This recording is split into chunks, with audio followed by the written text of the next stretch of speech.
যারা যাদের আত্মাহুতি দিয়েছেন তাদের আত্মা কামনা করছি।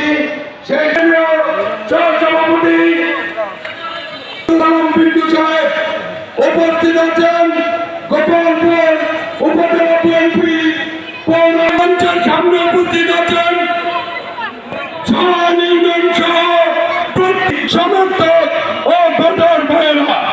আজকে আমরা যে বিজয় মিছিলটি করলাম, শেখ হাসিনা বাংলাদেশ থেকে পালিয়েছে।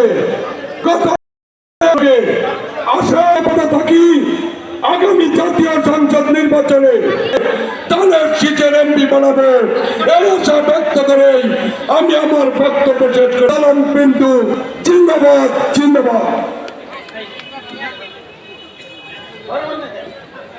সংগ্রামী নেতৃবৃন্দ এ পর্যায়ে বক্তব্য। বিসমিল্লাহির রহমানির রহিম। আজকে ৫তম ফ্যাসিস্ট হাসিনা পতন এবং পলায়নের বর্ষপূর্তি, এই বর্ষপূর্তি আর এই আনন্দ সমাবেশে উপস্থিত বাংলাদেশের বিখ্যাত আব্দুল সালাম